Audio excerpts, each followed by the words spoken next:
క్రీస్తునందు ప్రియమైన వాళ్ళారా, శుభాలు. ఎలా ఉన్నారు? బాగున్నారా? నిన్నటి దినము ఎలా గడిచింది? ప్రభువుకు మహిమకరంగా జీవించారా? జీవించినట్లయితే ఆయనకు స్తుతులు. లేని ఎడల ఆయన మనల్ని క్షమించునుగాక. నేటి దిన ధ్యానాంశము మార్కు సువార్త 3వ అధ్యాయము 10, 11, 12 వచనాలు. మార్కు సువార్త 3వ అధ్యాయము 10, 11, 12 వచనాలు. ఆయన అనేకులను స్వస్థపరిచెను గనుక రోగ పీడితులైన వారందరూ ఆయనను ముట్టుకొనవలనని ఆయన మీద పడుచుండిరి. అపవిత్రాత్మలు పట్టిన వారు ఆయనను చూడగానే ఆయన ఎదుట సాగిలపడి, నీవు దేవుని కుమారుడు అని చెప్పుచు కేకలు వేసిరి. తన్ను ప్రసిద్ధి చేయవద్దని ఆయన వారికి ఖండితముగా ఆజ్ఞాపించెను. దేవుని వాక్యాన్ని మన వినికిడిలో దీవించి ఆశీర్వదించును గాక. జనసమూహము గుంపులు గుంపులుగా ఆయన యొద్దకు రావటాన్ని చూచిన ప్రభువు దోణిని కొద్దిగా లోపలికి తీసుకొని వెళ్ళి పెట్టమని తన శిష్యులను ఆజ్ఞాపిస్తారు. అయితే యేసు ప్రభువు వారు ఎంత దూరం జరగాలి అని అనుకున్న అనేకులు స్వస్థపరచవలనని, రోగపీడితులైన వారందరూ ఆయన్ను ముట్టుకోవాలనని ఆయన మీద పడటము మనం చూస్తాం. యేసు ప్రభువారు ముందుగానే మీకు జ్ఞాపకం చేసినట్టుగా ఆయన స్వస్థతలో అనేకం చేశారు. ఆయన స్వస్థతల యొక్క ప్రత్యేకత ఎలాగ ఉంది అని అంటే, వైద్య శాస్త్రానికి మాత్రం అందనటువంటి స్వస్థత ఆయన కలుగ చేసినట్టుగా మనం చూస్తాం. ఆయన స్వస్థపరిచిన సందర్భాలను చూస్తే రికవరీ టైము మామూలుగా వైద్యులు 3 నెలలు, 2 నెలలు, 1 నెల కొద్దిగా టైం పడుతుంది అని. ప్రభువారి స్వస్థతలో అలాంటి రికవరీ టైం లేదు. లేచి నడిచేశారు. నీ పరుపెత్తుకుని నడువంటే నడిచేశారు. కొరస చేయగలిగిన వాడికి మామూలుగా చేయి వచ్చేసింది. గుడ్డివాడికి కళ్ళు వచ్చేసాయి. కుంటివాడికి లేచి నడిచేయటం ప్రారంభించాడు. పక్షవాయు గలవాడికి పక్షవాయు పూర్తిగా పోయింది.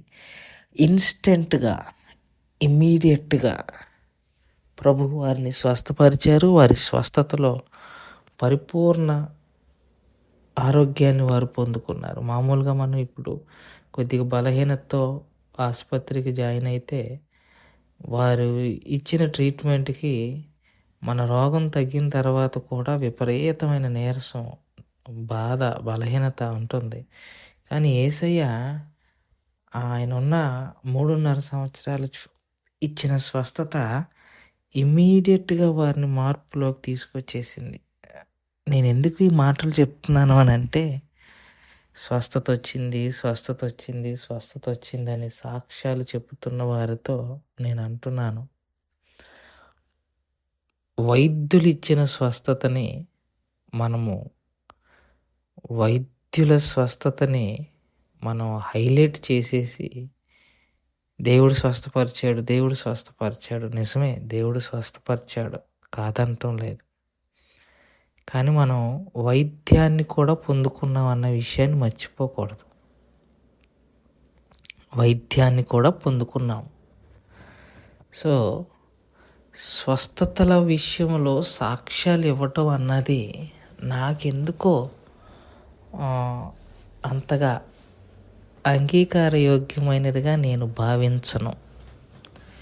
ఎందుకనంటే, వైద్యము ద్వారా స్వస్థత నొంది ఇక్కడికి వచ్చేసి ఇక మా జీవితాలకు స్వస్థతే, మిగతా వాటితో పని లేదు అని అనుకుంటూ భ్రమలో ఉంటున్న వారందరితో చెబుతున్న మాట, నీకు వచ్చిన స్వస్థత తాత్కాలికమైనదే, అది కూడా బలహీనతతో కూడినది. ప్రభువు వచ్చింది ఆ స్వస్థత ఇవ్వటానికి కాదు. ప్రభువు వచ్చింది నీ నా రోగానికి, అనగా పాప రోగానికి స్వస్థతనివ్వటానికి వచ్చారు. ఎవడైనను క్రీస్తునందుంటే వాడు నూతన సృష్టి, పాతవి గతించెను, క్రొత్తవి ఆయను. యేసయ్య స్వస్థపరిచినప్పుడు రోగులకు కొత్త అవయవాలు వచ్చినట్టుగానే యేసయ్య ఈ పాప రోగిని స్వస్థపరిస్తే నూతన జీవితాన్ని, నూతన స్వభావాన్ని పొందుకోవటానికి అవకాశం ఉంటుంది. సో మనుష్యుడు ప్రభు ఎందుకు వచ్చాడో గ్రహించి హృదయ రోగానికి స్వస్థత పొందుకుంటే మంచిది. శరీర రోగానికి స్వస్థత వచ్చినా ఏదో ఒక రోజు ఆ శరీరం మట్టిలోకి వెళ్ళిపోక తప్పదు. అలాగే యేసు ప్రభువారు అపవిత్రాత్మలు పట్టిన వారిని కూడా వెళ్ళగొట్టినట్టుగా మనం చూస్తాం.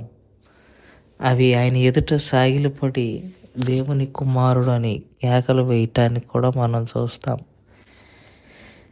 ఇక్కడ దురాత్మలను గురించి కూడా చాలాసార్లు చెప్పాను. మళ్ళీ మనం నేర్చుకోవాల్సిన పాఠం ఉంది. అదేంటంటే దురాత్మలు దేవుణ్ణి గుర్తిస్తున్నాయి. దురాత్మలు దేవుణ్ణి గ్రహించగలుగుతున్నాయి. మనిషి మాత్రం పట్టించుకోవటం లేదు. మనిషి మాత్రం దేవుణ్ణి గ్రహించటం లేదు. మనిషి దేవుణ్ణి అర్థం చేసుకోవటం లేదు. దురాత్మలు దేవుణ్ణి గుర్తిస్తున్నాయి, మనిషి కుమారుడని ఆయన్ని పొగుడుతున్నాయి. కానీ అవి పొగడటము ప్రభువుకి ఇష్టం లేదు. కారణం వాటిల ద్వారా గుర్తింపు ఆయనకి ఇష్టం లేదు. నీ నా స్తుతుల మీద ఆయన ఆసీనుడు, కానీ దెయ్యాలు భూతాల మీద స్తుతుల మీద ఆయన ఆసీనుడు కాదు. దెయ్యాలు భూతాలు పొగుడుతూ ఉంటే తమ వారిని పొగుడుతున్నట్టుగా ఉంటుంది. ఆయన